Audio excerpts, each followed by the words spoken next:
Hey, welcome to another edition of the House of Beat podcast. I'm Corey. This is Tommy. Today we're talking about the Queensryche show that was at the Turning Stone Casino last night. Um, we took your mom and your wife. It was your mom's second show, your wife's first show, Okay. and 20 something for me. I have no idea. Not as many for me, but You it's know, up I don't there. know if that's an exact count, but it's definitely up there. But when we come back, we're going to talk about the show and the band Queensryche.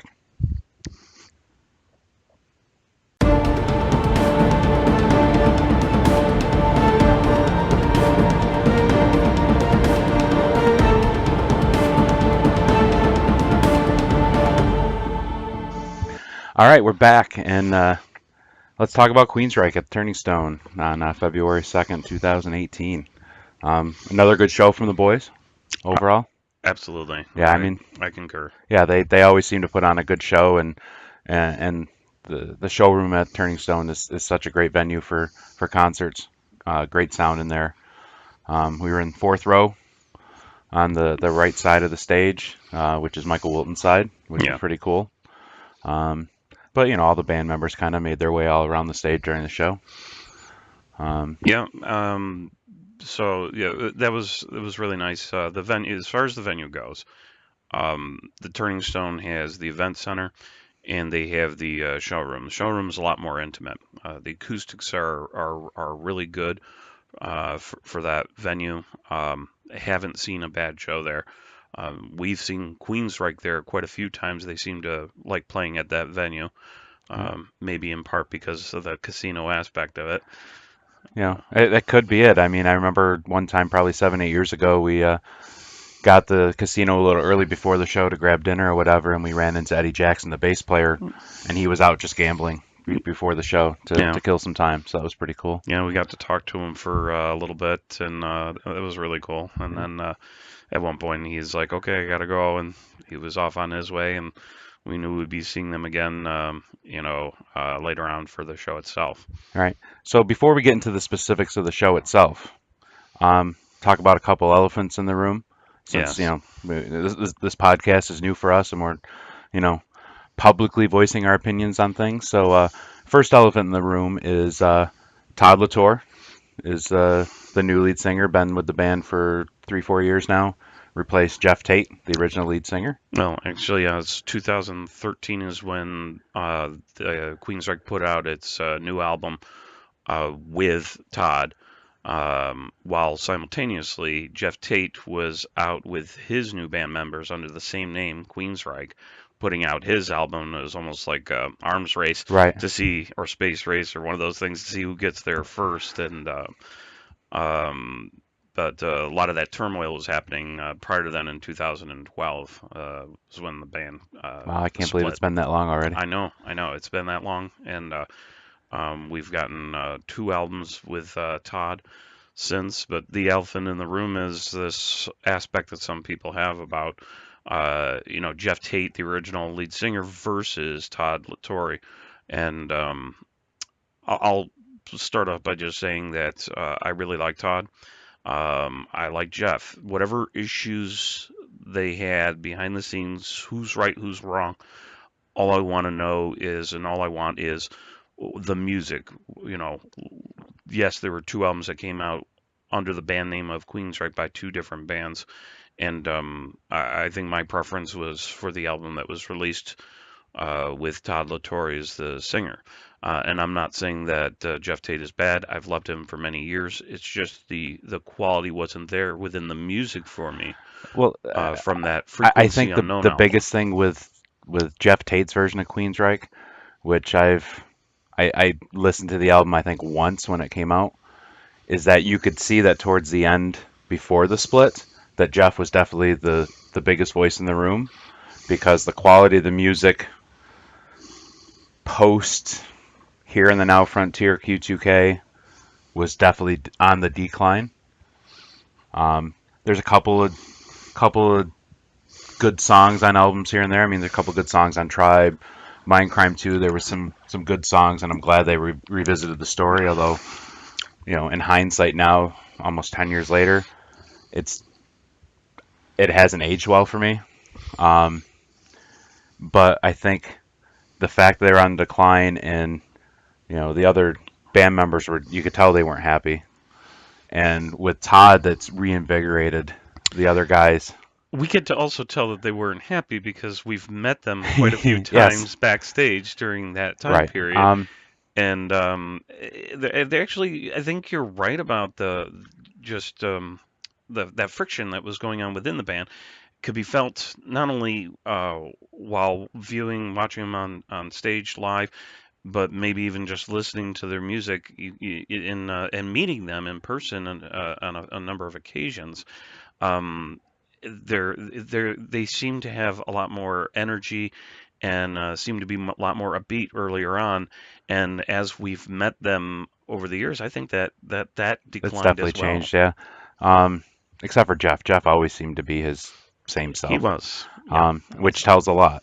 But musically, I like the music that's coming from the what's now the official Queensryche, which is with Scott, Michael, and Eddie, along with Parker and Todd. Um, Musically that's better, and live, I haven't seen Jeff's version of Queensryche or Operation Mindcrime, whatever he's calling himself these days.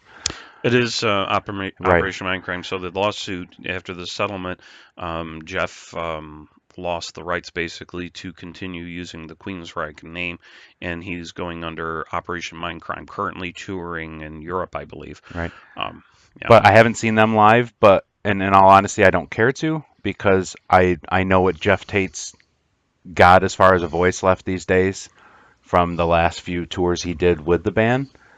And Todd's, Jeff will always be the voice of Queensryche, listening back to the old CDs. But Todd is able to sing the notes that Jeff did 30, 35 years ago on the records that can't do live anymore.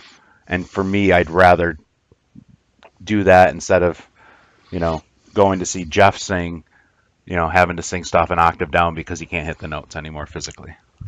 So we actually had in our show notes that briefly discussed the elephant in the room. This is getting a And little bit more than brief, that's but okay. there's something else to talk about too. Yeah. Also, last night was the first time that either of us seen Queensryche without Scott Rockenfield on drums. And being a drummer myself, I missed his presence. However, filling in for him, the gentleman's name is Casey Grillo. did a good job. But Yeah. the rumor is, oh boy, has Rockenfield left the band? I mean, because when we were watching the show, there's actually only two original members. Chris Right. DeCarmo left years ago. And let's see, his replacements have been there was Kelly Gray, Kelly Gray, Mike Stone, Mike Stone, and now more recently we've uh, got Parker Lundgren. Lundgren. So is now Scott Rockenfield has he left the band? And the answer is Unknown. He's the official word is he's taking a break. His wife had a baby 8 months ago, so he went on paternity leave and took a break from touring.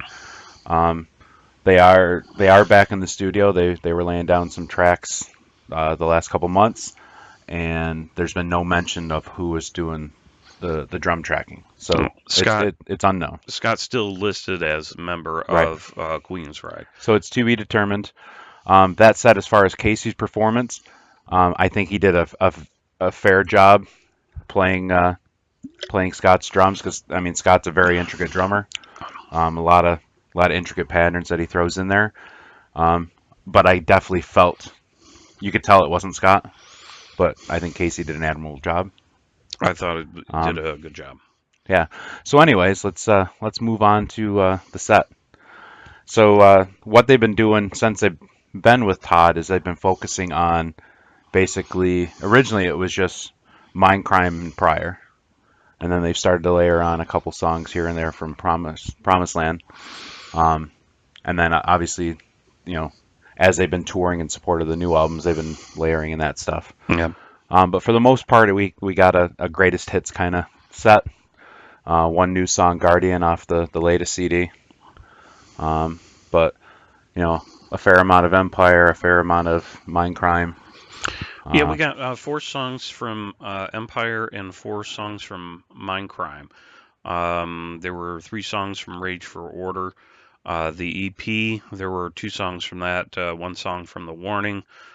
Promised Land was 1 song, Condition Human was 1 song, and so there were a number of albums that were not represented at all. Which, and in all honesty, I think that span from Here and the Now Frontier, because Here and the Now Frontier was a Chris DeGarmo album.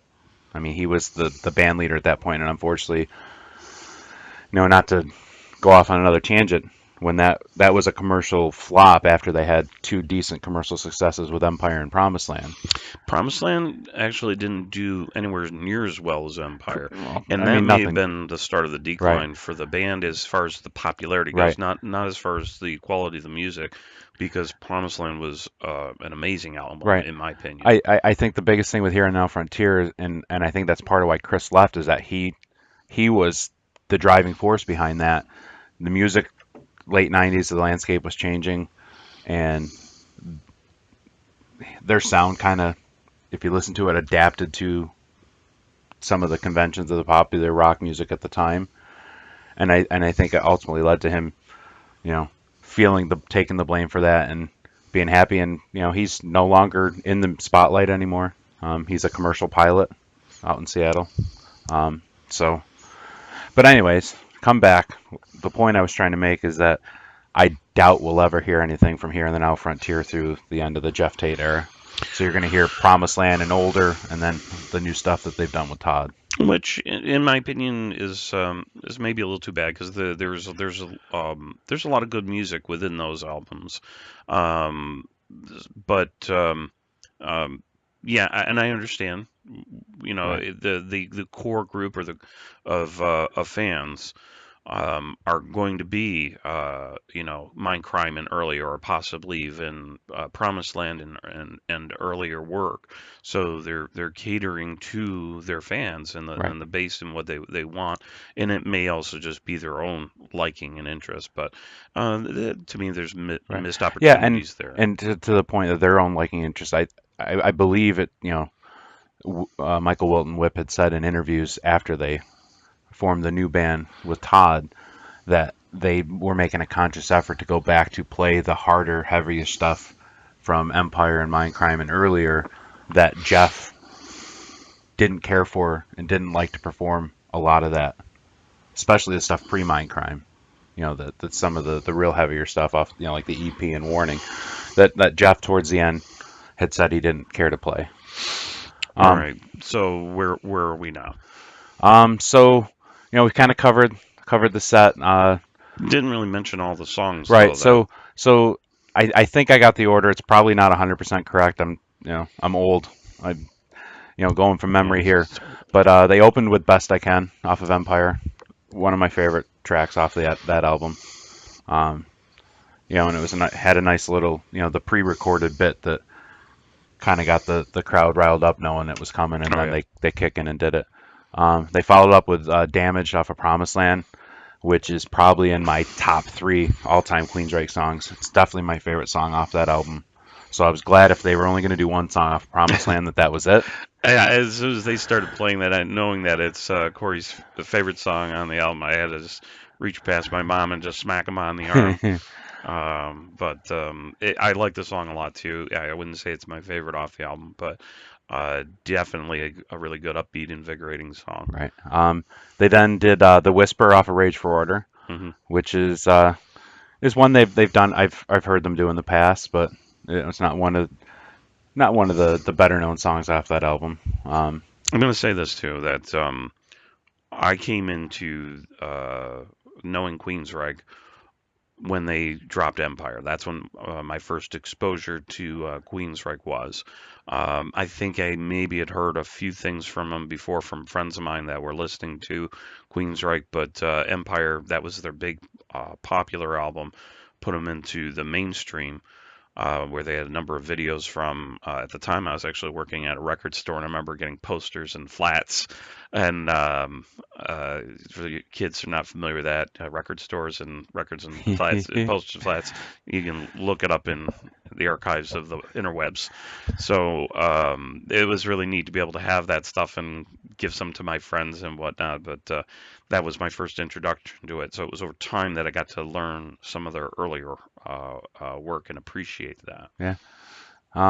So then from there, they did a little mini Mindcrime set. They did The Mission, Hmm. which is, it's hard for me to pick favorites off that album. Mindcrime, to me, that was my introduction to the band.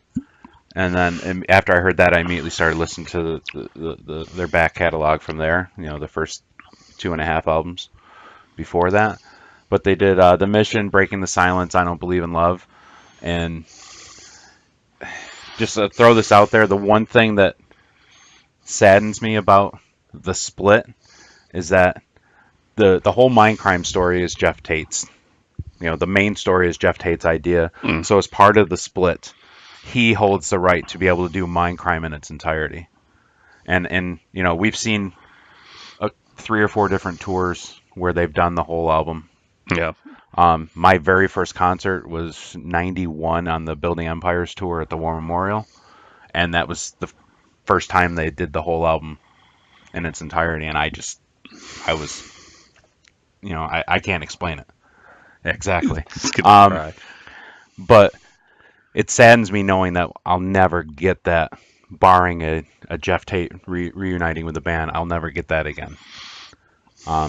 So it's personally that saddens me, but it's nice that they can still do a little mini block of songs No. and kind of Yeah. get that same feeling.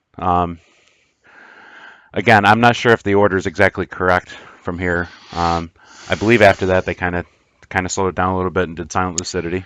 Yeah, with Silent Lucidity, now the album Empire again being my introduction to Queensryche, there's so many songs on that album that I like. I listened to the whole album, front to back over and over again. So Silent Lucidity was one that had gotten maybe too much airplay, and at one point, it was just one that I would skip past that track when it would come on. It's a great song. I appreciate it.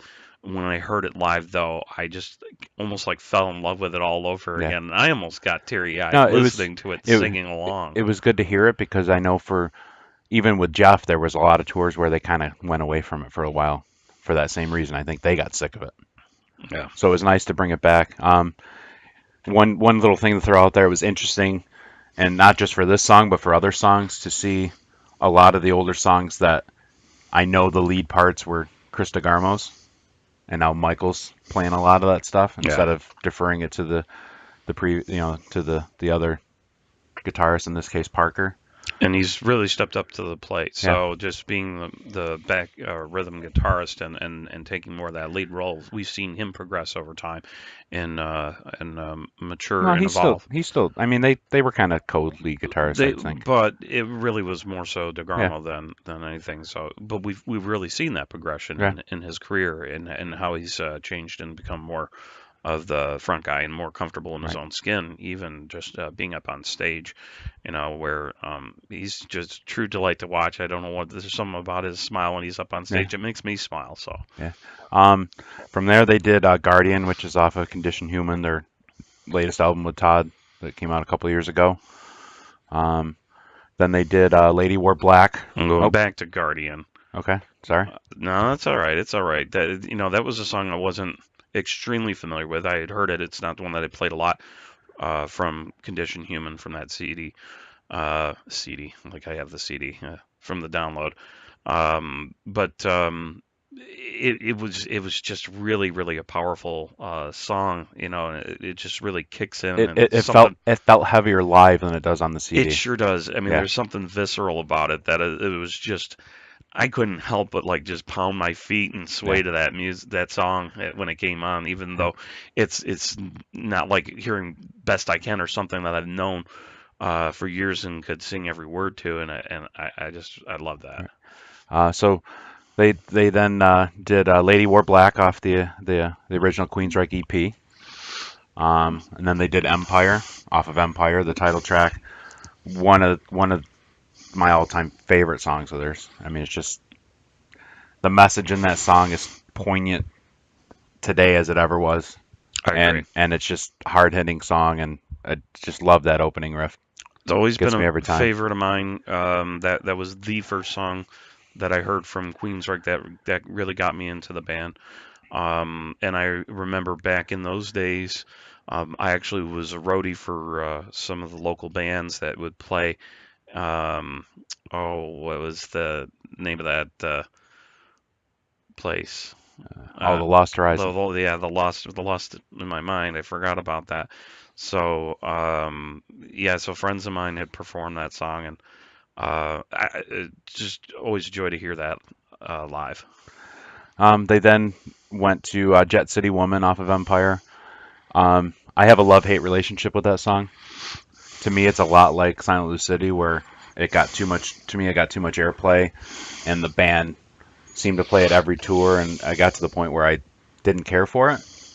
But having not listened to it in a while, it was good to hear it last night, and I enjoyed it. I enjoyed it. I didn't have that same feeling about that particular song off the album.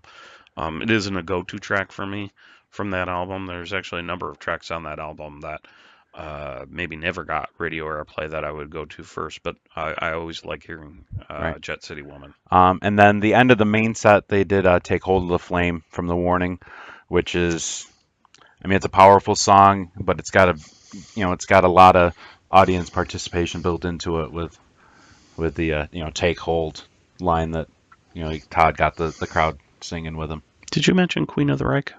I did not. I skipped over that. All right, Queen of the Reich Yeah. came. So between Empire and Jet City Woman, they did Queen of the Reich. I skipped over it in my notes. No problem. Um, Now you know. which the crowd loved, and it's another one of those heavy, you know, it was the first song that they wrote together. And I just say that if you're not familiar with the song, listen to it, and maybe we'll link to it in the description. But there's this opening note that on the original EP that Jeff did, that after a while with Jeff, they stopped playing the song because there's no way he could ever hit that note. Todd nails it every time we see them, and it just gives me chills.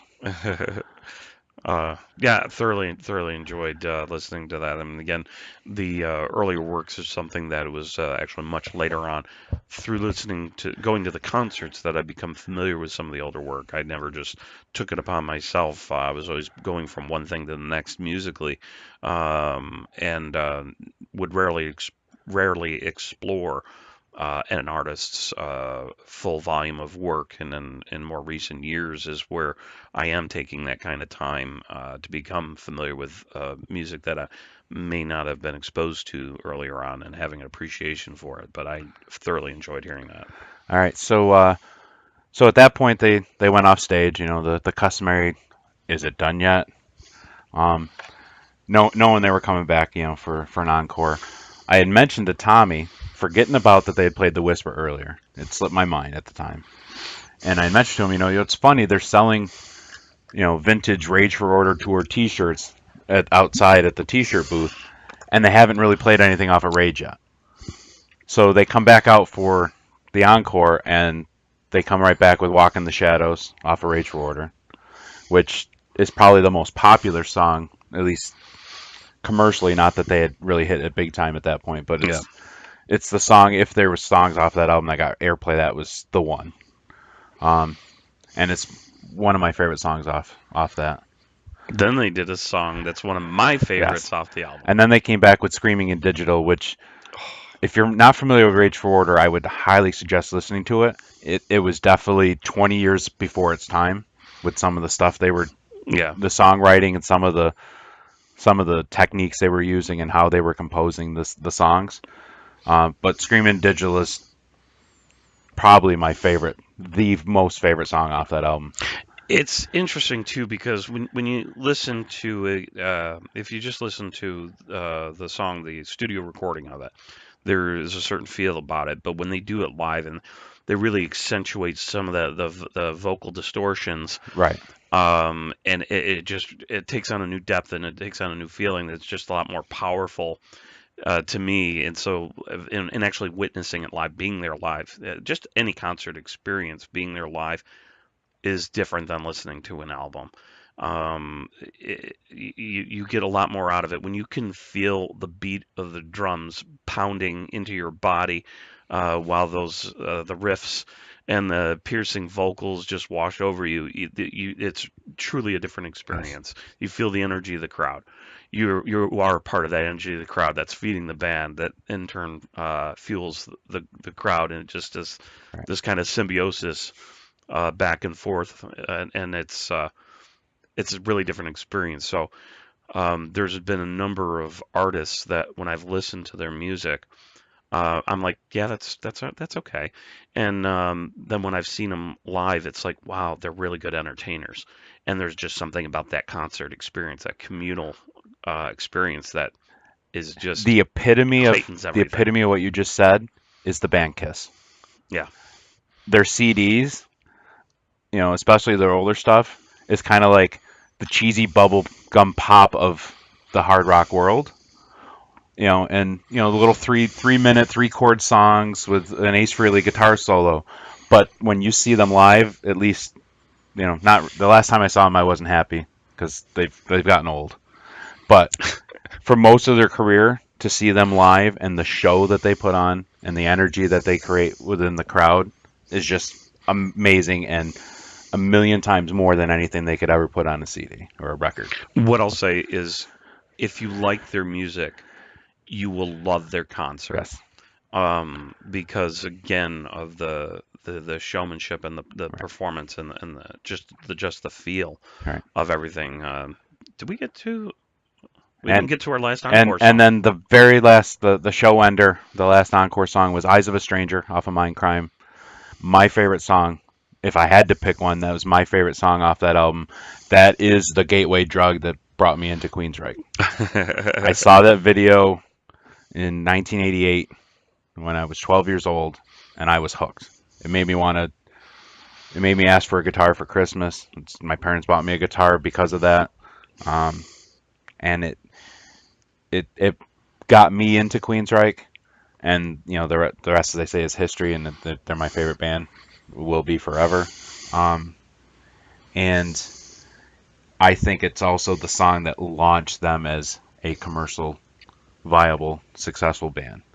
So that song that was the main single, the only video, real official video that got MTV play off of Mindcrime is what set them up to be able to do Empire, which exploded them Yeah. in the commercial sense.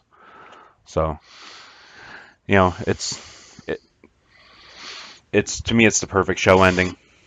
It's the last song on Mindcrime album, so it makes sense that that's the show ending, and I want to say the last handful of times we've seen them, they finished with that. Um, I'll but agree. It was a yeah, great song to end on. Thoroughly enjoyable. Great performance. Um, so so now where do we go from here and in our discussion? so are there some songs that you wish they would have played? Absolutely. If we're sticking just to the albums that, and it would be very hard to say, well, I'm going to trade out this song for this song. It's like, no, no. Yeah, yeah, In addition to, I don't want to take anything off of the list of what they performed, but in addition to, on from Rage for Order, I love the song "Gonna Get Close to You." So if we had heard that, I would have really been floored and uh, you know, I just would have loved to have yeah. heard that. As far if we're gonna go, album by album, then Well, uh, that's how I have mine arranged. right. You can do however you want. Um, off of Rage, you know, gonna get close to you is a good song. They had been playing the Killing Words. I think they played it the last time we saw. It's one of my favorite songs off that album that they didn't play this time. Um, NM 156 off, I believe that's off of the Warning, is a song that they have played a lot in the past that got to be a staple of their sets. It's another one that's kind of out there and kind of set them up for what Rage became with the different direction that they went in for a little bit. Um, so that was definitely one I missed. Mind Crime, they could play anything off of Mind Crime and I'd be happy. It doesn't matter what it is. I'd really love to just one more time. I know they can't do the whole album, but play I Don't Believe in Love and do the Waiting for 22, the little guitar intro that leads into My Empty Room. that leads into Eyes of a Stranger, the last 4 tracks off the CD. If I could just get that, even though I can't get the whole CD, Yeah. I would be happy. So maybe over the course of a number of tours, you might be able to get that in pieces. Well, I mean, Waiting for 22 in My Empty Room are like little segue pieces on a Sure, CD. So sure. so unless they're doing everything as a complete thing, they wouldn't play those in isolation. No, not necessarily in Right. isolation, but like you said, leading into. Right. But So the who knows? but it it has to be I Don't Believe in Love going into those two, going into Eyes of a Stranger, and then that that to me it's like when you listen to uh you know We Will Rock You and We Are the Champions. They're two different songs, but it's a song. It goes together. Understood. So those 4 tracks to me make up a complete musical thought that just I always if I start listening to I Don't Believe in Love, I have to listen to the other 3 and go all the way through. All right. So other songs I would like to have heard off of Empire would be Anybody Listening and Another Rainy Night. Those would be ones that maybe are more commonly known, but I've never seen them do One and Only, and it's one of my favorite songs on that album, and I would like to hear that. The one track that we probably won't get off of Empire that I'd really love to hear again, I do remember them playing it at the Building Empires tour way back when, my first concert, was Hand on Heart. Oh yeah. So one of my favorites. But again, it's one of those ones that you're probably never going to hear. The other one off that album that I really love and I listen to a lot, they did on the Unplugged that they did on MTV Unplugged. I would love to hear them do it live. I don't believe I've ever heard them do it live. Is Della Brown. Okay. Yeah. Yeah. I mean, that's it's a song that Eddie co-wrote, and you could tell just because the basis of the song is the bass line, and it's just a killer bass line, and it carries the song. And I would really love to hear them play that live someday. We got one song off of Promised Land, a really good song. My favorite song off Promised Land, which I did get to hear once live, was My Global Mind. But I did get to hear them do before in the past. I Am I. Love those 2 songs, and never heard them do live Lady Jane. And I would like to have heard any of those 3. I saw the Promised Land tour, and throughout the whole show, they did the whole album. Which so I missed that they one. did like the first 4 or 5 songs, and then they kind of the way they set up the show is they did the first 4 or 5 songs, and they kind of set up a musical journey back through a lot of their back catalog at that point, and then they finished with the second half of the album. I'm sure that must have been an It awesome was concert. an awesome show, yes. Yeah. Any other ones from that for this tour you would have liked to have heard? I was a little sad that they stopped playing I-9, which is off of Condition Human, which they played the last time we saw them. Yeah. And they had been playing pretty frequently off the new album. It's just, again, another killer bass line and just a nice pounding, driving song. Bulletproof is another really good song off of Condition Human that would have liked to have heard. Now, their actual first release since the split, which was just simply titled Queensryche, self-titled album, 2013, we didn't hear anything. No, we didn't hear anything of that. I mean, I like it. I'll throw it in and listen to it now and then. I don't know if there's any one song on there that I feel I need to hear.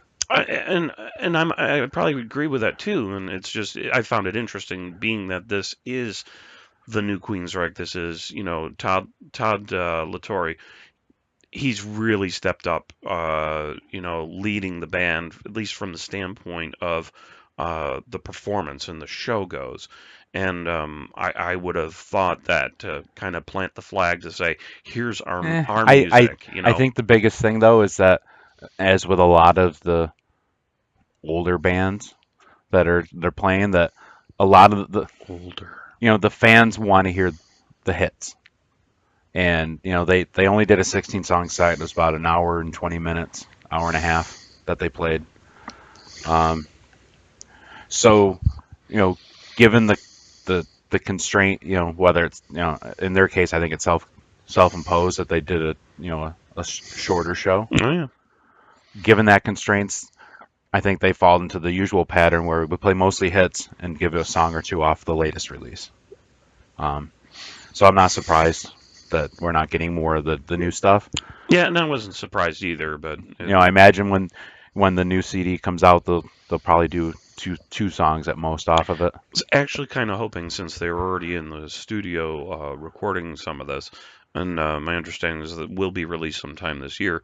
I was hoping maybe to get at least like one song off the new album that I will, haven't released yet.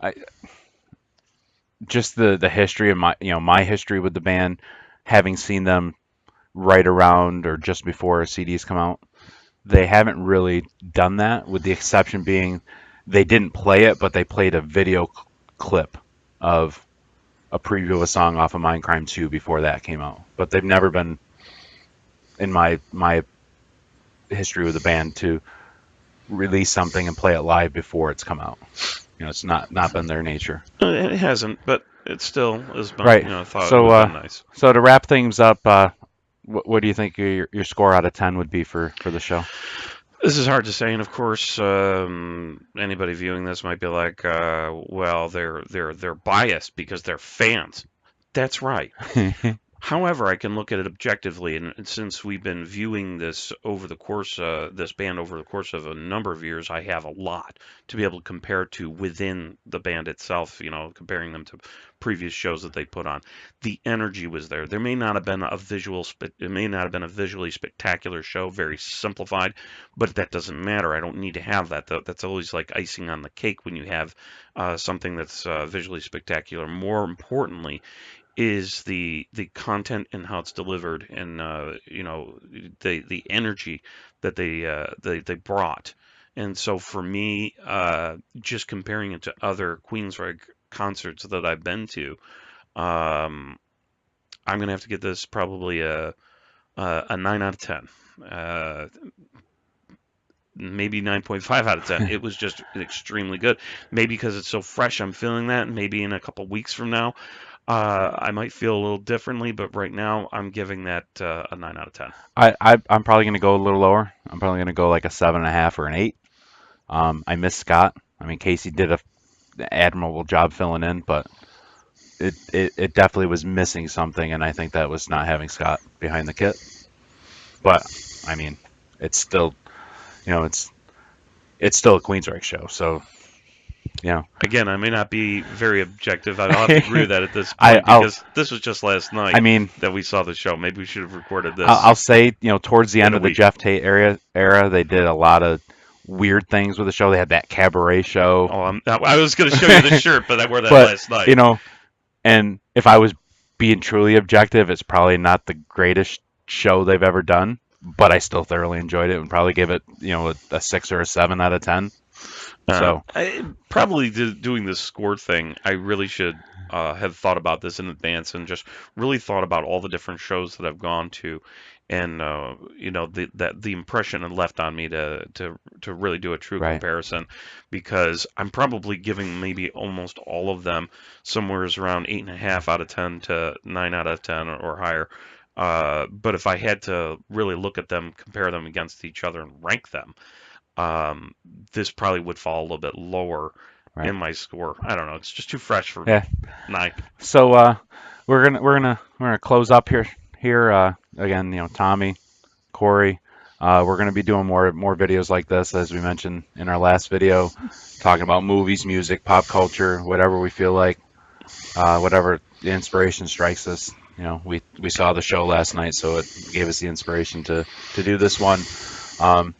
Super Bowl's coming up tomorrow. Yes. Although I don't know if I am allowed to say Super Bowl, because the NFL doesn't like you to advertise using the word Super Bowl. That's why you always see the big game. Just put in little bleeps. Super Bowl. Just put in little bleeps, and it'll be Bleep Bowl. The big thing about the Super Bowl is always the commercials. Yes. So we'll probably do a show talking about the commercials, what we liked, what we didn't like. Again, thanks for watching. Please subscribe. You can click that. It's over here somewhere relative to the video. Leave in the comments if there's a specific topic or movie, music you want us to talk about. We could certainly look into doing that. Absolutely. And spread the word and let your friends know about the show. So thanks, and we'll see you next time.